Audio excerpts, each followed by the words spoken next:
एक second,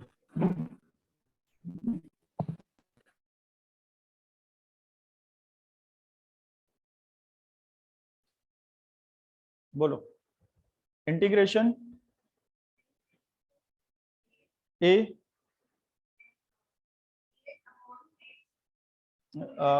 dx upon x मतलब 1 upon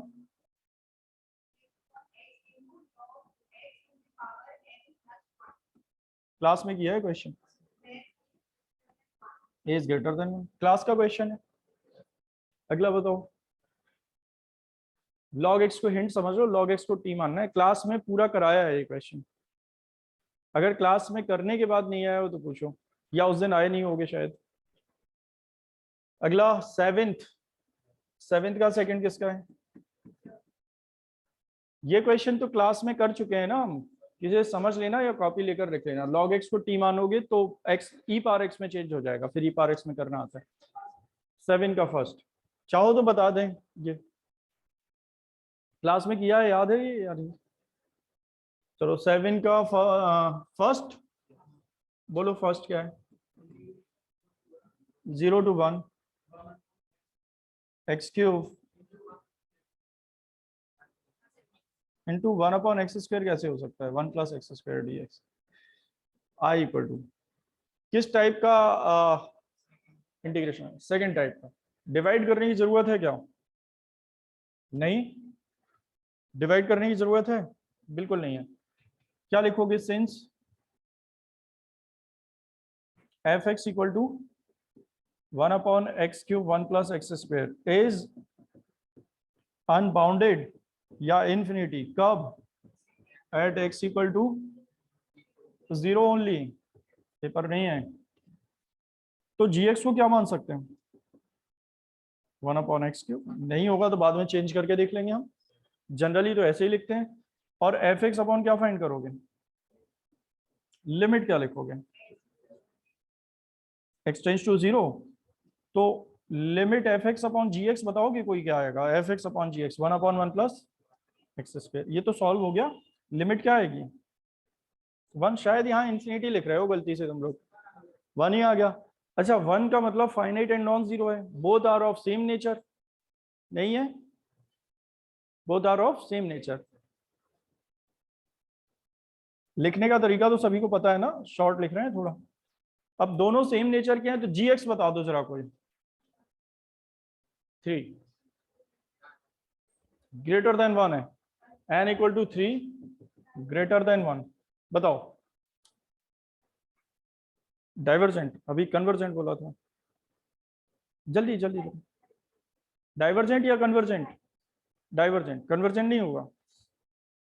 हाँ डाइवर्जेंट, डाइवर्जेंट होगा, कन्वर्जेंट होगा। डाइवर्जेंट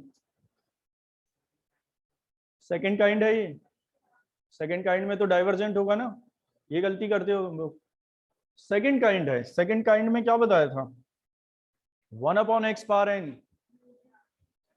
देखो याद कैसे रखो, फर्स्ट काइंड में अगर n की वैल्यू 1 से ज्यादा है तो कन्वर्जेंट, बाकी तो अपने आप समझ जाओगे ना। दोनों याद मत रखो, फर्स्ट काइंड में 1 से ज्यादा है तो कन्वर्जेंट, इसका मतलब 1 के बराबर या लेस के लिए डाइवर्जेंट। सेकंड काइंड में 1 से कम के लिए कन्वर्जेंट है, और इसका मतलब 1 से ज्यादा या इक्वल के लिए क्या हो जाएगा? डाइवर्जेंट। तो ये 1 से ग्रेटर है, क्या आएगा? डाइवर्जेंट ही बोल रहे हो या कन्वर्जेंट बोल रहे हो? डाइवर्जेंट ना, ठीक है, सही है ये। आगे बताओ। 7 का सेकंड है डाउट।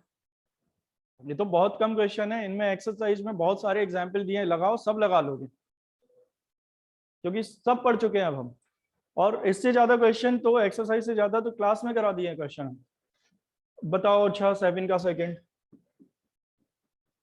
सेकंड नहीं है, थर्ड है, बोलो। हाँ 5/2, फिर cos x अपॉन, यही था। 7 का थर्ड ही है। सुनो इसमें भी वही है, सुनो cos x, हाँ ये हो सकता है cos x क्या हो जाएगा, जैसे 1/x² gx मान सकते हो, और शायद ऐसा कर भी रहे होगे। तो gx को अगर अभी लिखना नहीं है, समझ लो 1/x² ही मानोगे, fx/gx क्या आएगा, cos x, और लिमिट 0 है तो वो फाइनाइट एंड नॉन जीरो फिर आ गया, नहीं है। gx बताओ, ये fx होगा पूरा, ऐसे लिखना नहीं है पेपर में, ऐसे मत लिखना। fx/gx बताओ, cos x आएगा only, limit x tends to 0 या 1 या π/2 या इंफिनिटी, 0। fx/0 पर क्यों, और ये 1/x² gx क्यों माना है, क्योंकि केवल x = 0 पर अनबाउंडेड है ये, ठीक है। आगे बताओ, लिमिट x टेंस टू 0 क्या आएगा, cos x, cos 0 = 1, जो कि क्या है, फाइनाइट एंड नॉन जीरो। अब gx बताओ, n = 2 greater than 1, first kind है या सेकंड काइंड, सेकंड काइंड, तो ग्रेटर देन 1 के लिए डाइवर्जेंट, तो ये भी डाइवर्जेंट। यही क्वेश्चन फर्स्ट काइंड के लिए कन्वर्जेंट आया था, जो डिरिचलेट में जरूरत भी पड़ती थी ऐसे क्वेश्चंस की, सीधे हम कन्वर्जेंट वाला पार्ट उठा लेते थे fx को। अगला बताओ, हो गया। अब लिखो म्यू टेस्ट, देखा हमने कि म्यू टेस्ट के क्वेश्चन है ही नहीं ऐसे ज्यादा।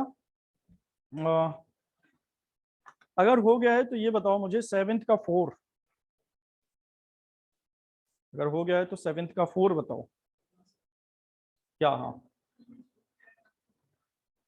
हाँ, तो मतलब क्या है आंसर,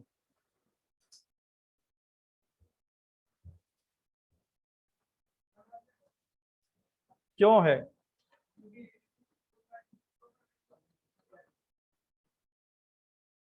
प्रॉपर वैल्यू कैसे निकाल ली तुमने,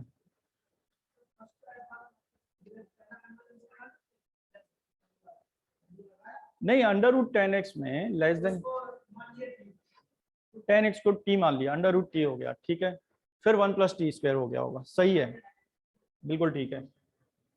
जैसे log x कभी आ जाता है होल पावर n 1/2, तो इनको t मान लिया करो, ऐसे ही 10x को t। तो म्यू टेस्ट फॉर किसके लिए, m प्रॉपर इंटीग्रल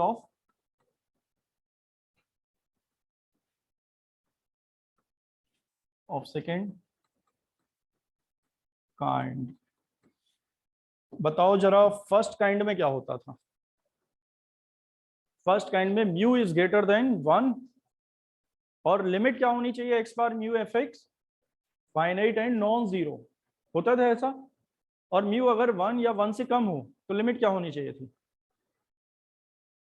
पढ़ दो ना उसको, पढ़ दो तो ज्यादा अच्छी तरह समझ पाओगे।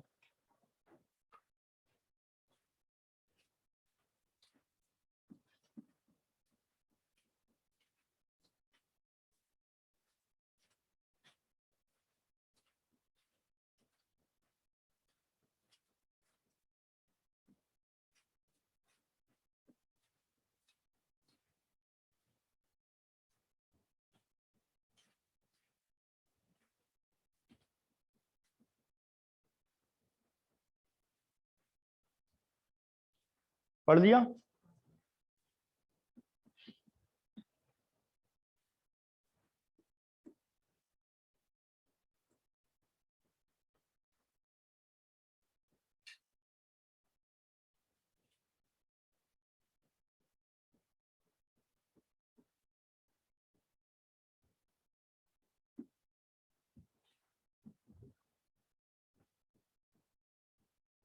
इस लैंग्वेज से कंफ्यूज तो नहीं होते हो, पहले क्या था, a to infinity fx dx is convergent if there exist mu क्या greater than 1, if there exist बताओ, यही लिख लेते हैं, mu is greater than 1 such that, एक मिनट लिखना नहीं है अभी, such that क्या होता था, limit x tends to infinity होता था यहाँ। अब क्या होगा, जिस पर अनबाउंडेड है, किस पर अनबाउंडेड है, और अगर b पर अनबाउंडेड होता तो b के लिए भी यही आता, ये बता चुके हैं, लोअर लिमिट हो या अपर लिमिट कोई फर्क नहीं पड़ता है। तो x tends to a x power mu fx ठीक है, एक बात का ध्यान रखो अब जरा, एक्स पार म्यू ये इंटीग्रेशन तब आएगा जब केवल एक्स है। अब ए के लिए है ना ये अनबाउंडेड, तो यहां पर आएगा एक्स माइनस ए पार म्यू एफ एक्स। पहला चेंज तो ये है पहले वाले में। अच्छा, पहले क्या लिखा होता था यहाँ बताओ, फाइनाइट एंड नॉन जीरो, तो इस बार ये नॉन जीरो नहीं है। और तीसरा डिफरेंस है ये बदल गया, जैसे कि पहले ही बता चुके हैं। पहले म्यू इज ग्रेटर देन 1 के लिए क्या होता था, कन्वर्जेंट। अब म्यू इज लेस देन 1 के लिए क्या है, कन्वर्जेंट। कन्वर्जेंट, ठीक है। इसका मतलब सेकंड बताओ क्या आएगा इसका, ये समझ में आया। अब कॉम्बिनेशन क्या होना चाहिए, ये वाली लिमिट क्या होनी चाहिए। अगर बताओ x इक्वल टू ए पर ये अनबाउंडेड है, अगर b पर होता तो यहाँ x माइनस बी लिखते, 0 पर होता तो केवल x ही लिखते, क्योंकि x माइनस 0 x होता है। फाइनाइट होना चाहिए, और म्यू की वैल्यू क्या होनी चाहिए, लेस देन 1। दूसरा, a to b f x d x is divergent if there exist mu is greater than और इक्वल टू 1 सच दैट, बताओ कोई limit x tends to a x minus a whole power mu f x equal to क्या होना चाहिए, finite. पहले क्या होता था, फाइनाइट एंड नॉन जीरो, और क्या होता था, और क्या होता था, माइनस इंफिनिटी। ये वही है बिल्कुल, समझ गए। पिछले और इसमें क्या चेंजेस हैं, पिछली बार यहां भी फाइनाइट एंड नॉन जीरो होता था, इस बार यहां जीरो चल जाएगा, समझ गए। क्योंकि माइनर डिफरेंस है इसलिए ज्यादा कंफ्यूजन होती है। अब देखो क्या कॉम्बिनेशन कैसे बनेगा, म्यू की वैल्यू अगर लेस देन 1 है तो कन्वर्जेंट नहीं, तो लिमिट क्या होनी चाहिए, फाइनाइट, केवल फाइनाइट। जीरो भी एक फाइनाइट वैल्यू है, जीरो भी हो सकता है। लेकिन अगर म्यू की वैल्यू ग्रेटर देन और इक्वल टू 1 है तो फिर वो फाइनाइट भी हो सकता है, इनफाइनाइट भी हो सकता है, लेकिन जीरो नहीं हो सकता है। अब बताओ लिमिट अगर जीरो है तो म्यू की वैल्यू क्या होनी चाहिए, लेस देन 1। म्यू की वैल्यू जीरो हो तो पिछली बार क्या होता था,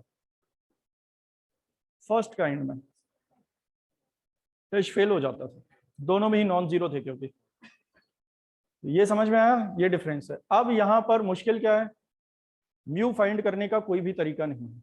पिछली बार क्या था, डिनोमिनेटर में एक्स की पावर माइनस न्यूमरेटर में एक्स की हायर पावर। यहां पर हायर पावर को चेंज करने की जरूरत, चेक करने की जरूरत नहीं है। और पिछली बार बताया था केवल एल्जेब्रिक के लिए करो, अब कोई भी कर सकते हैं। एक एग्जाम्पल बताते हैं, और ये ऑल्टरनेट है, इससे जितने भी क्वेश्चन किए हमने मोस्ट ऑफ द क्वेश्चन इससे हो जाएंगे। लेकिन अब क्यों करेंगे हम, क्योंकि क्वेश्चन करने तो आते हैं हमें। इससे बहुत सारे क्वेश्चन, मतलब सबसे ज्यादा क्वेश्चन इस टेस्ट से होते हैं। बस म्यू की वैल्यू फाइंड करने का तरीका नहीं है, वो प्रैक्टिस से आता है। देखो अभी बताते हैं क्या कर सकते हो इसमें। जैसे एक क्वेश्चन था अभी 0 टू π/4, क्या बोल रहे हो, 1/√10x dx आए है ये। हम क्या करेंगे, वैसे लेट 10x इक्वल टू क्या मान लेंगे, t, तो x इक्वल टू क्या हो जाएगा, tan इनवर्स t, तो dx क्या हो जाएगा, dt, यही आएगा। न्यू लिमिट बताओ जरा कोई, x के प्लेस पर जब 0 लिख रहे हो तो t इक्वल टू 0, tan 0 0 होता है, और t इक्वल टू 1, हाँ या नहीं। न्यू लिमिट बताओ क्या, 0 टू 1, 1/√t, और dx 1/dt। ये पहले की तरह हो गया, सेकंड काइंड है। हमें पता करना है कन्वर्जेंट है या डाइवर्जेंट। अब t लिखा है या x लिखा है, इससे कोई फर्क पड़ता है क्या, डेफिनेट इंटीग्रल में कोई फर्क नहीं पड़ता है। प्रॉब्लम क्या है, f x equal to, sorry f x नहीं लिखेंगे, एफ टी लिखोगे, 1/√1 प्लस टी। जिनको टी पसंद नहीं है वो एक्स लिख के कर लेना, क्या फर्क पड़ता है उससे। तो 1 एफ टी इक्वल टू ये इज अनबाउंडेड कब, at x equal to, sorry t equal to 0 only. तो यहां से समझ जाते हो जी एक्स क्या मानना चाहिए। Therefore लेट जी एक्स बताओ, g t 1/√t। Now limit x tends to 0। यहाँ देखो यही किया था तुम लोगों ने क्या, यही करके आए हो। अभी देखो f(x/g(x) जब निकालेंगे ft/gt, बताओ क्या आएगा। x टेंस टू 0 ही क्यों लिख रहे हैं, t टेंस टू 0 क्यों लिख रहे हैं, ये 0 पर ही अनबाउंडेड है इसलिए t टेंस टू 0। ये 1/1+t² आएगा, कितना आ गया, फाइनाइट एंड नॉन जीरो, मतलब both are of same nature. और बताओ gt क्या है, 1/t⁴(1/2)। n कितना है, लेस देन 1, सेकेंड काइंड में लेस देन 1 कन्वर्जेंट। कुछ क्लियर हुआ, ये कन्वर्जेंट था, कर चुके होगे, नहीं किया है तो ऐसे। अब देखो ऐसे क्वेश्चंस शायद म्यू टेस्ट से किए जा सकते हैं, और ऐसे क्या बहुत सारे क्वेश्चन किए जा सकते हैं। अगर स्टार्टिंग से करना स्टार्ट करें तो हर क्वेश्चन लगभग कर देंगे, लेकिन और कंफ्यूज हो गए, इसीलिए सबसे लास्ट में हम डाउट्स लेने के बाद इसको कर रहे हैं, जिससे हमें ये पता चले इसकी जरूरत ही नहीं पड़ रही है। ठीक है, क्योंकि इससे अगर हम बहुत सारे क्वेश्चन इससे करेंगे तो बहुत ज्यादा कंफ्यूजन भी होगा, तो म्यू तो पता ही नहीं है ना। तो देखो एक क्वेश्चन बता देते हैं, ये शायद हो सकता है इससे। क्या था integration, 0 to π/4 1/√10x dx। fx क्या है, 1/√10x। सुनो अब ध्यान से, हमें निकालनी है किसकी वैल्यू, पहले म्यू नहीं आएगा इसमें, म्यू बाद में देखकर पता किया जा सकता है, म्यू का कोई रूल ही नहीं है ना। पिछली बार रूल था म्यू के लिए, यहाँ पर कोई रूल नहीं है। तो हम क्या निकालेंगे, लिमिट x टेंस टू 0, 0 पर ही क्यों, उस पर ही अनबाउंडेड है ये, x⁴μ इंटू fx। चलो बताओ क्या आएगा, limit x tends to 0 x⁴μ fx की वैल्यू। अब ये तुम लोग बताओ, ये लिमिट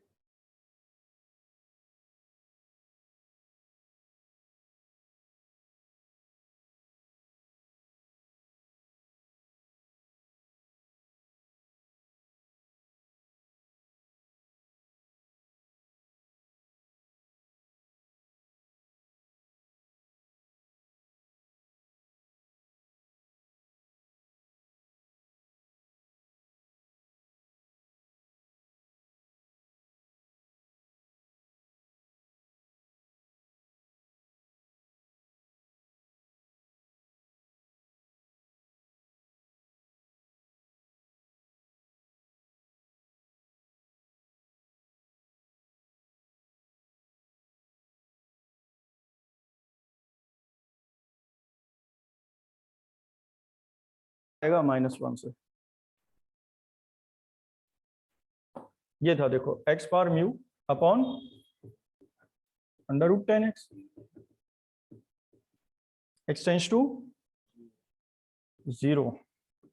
आगे बताओ, limit x tends to 0 x⁴μ upon 10x। अब x की क्या वैल्यू लिखें जिससे लिमिट, हाँ -1 लिख रहे हो, यही ना। चलो कुछ लोग -1 लिख रहे हैं, म्यू इक्वल टू -1, तो 1/x अंडर रूट क्या आ गया, 10x। तो ये 1/0 और ये भी 0, तो फाइनली 0, इन्फिनिटी आ गया, इन्फिनिटी आ गया। अब इनफाइनिट आया है तो म्यू बताओ क्या होना चाहिए। अच्छा एक बात और ध्यान रखो, उसमें छोटा सा चेंज करना है, जहां पे हमने ये लिखा था ना म्यू इज लेस देन 1, वहां 0 से ग्रेटर पॉजिटिव लिख लेना, मतलब 0 से ग्रेटर लिखने की जरूरत नहीं है। म्यू इज लेस देन 1 जहां लिखा है, लेस देन 1 लिखा है, वहां लिखना म्यू पॉजिटिव, साइड में कहीं लिख लेना पॉजिटिव। पॉजिटिव का मतलब म्यू की वैल्यू 1 से तो कम हो सकती है, लेकिन 0 से कम नहीं हो सकती, 0 से ज्यादा हो सकती है। तो माइनस तो हटा दो, माइनस नेगेटिव कभी चेक नहीं करेंगे, ठीक है, कभी भी नेगेटिव वैल्यू नहीं चेक करनी है। फिर से एक बार सुन लो, म्यू की वैल्यू अगर 1 से कम हो लेकिन पॉजिटिव हो, इसका मतलब 0 से 1 के बीच में हो तो क्या होना चाहिए, लिमिट फाइनाइट। लेकिन अगर 1 या 1 से ज्यादा हो तो कभी भी इनको है ना, अगर ऐसा लगता है कि बार बार भूल जाते हो तो सबसे अच्छा तरीका ऐसे लिख लिया करो, 0 से 1 और फिर 1 और 1 के बाद। तो बताओ यहां पर क्या है, फाइनाइट आना चाहिए, म्यू की वैल्यू 0 से 1 के बीच में, और म्यू की वैल्यू यहां पर है तो finite, 0, infinite, finite, non zero, infinite. क्या यहां 0 आ सकता है, यहां 0 नहीं आ सकता है, इनफाइनाइट बाकी सब आ सकता है। म्यू की वैल्यू दोबारा बताओ, नेगेटिव नहीं लिख सकते हैं, 1 ले सकते हो, ठीक है 1 लेकर देख लेते हैं, x power mu upon under root 10x,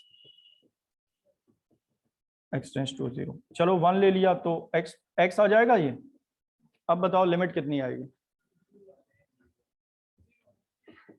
0 upon 10 0, तो एल हॉस्पिटल रूल अप्लाई करोगे, और ये लिमिट कितनी आ रही है, 0 आ रही ना। अब अगर लिमिट 0 है तो म्यू की वैल्यू 1 से ज्यादा हो सकती है या नहीं,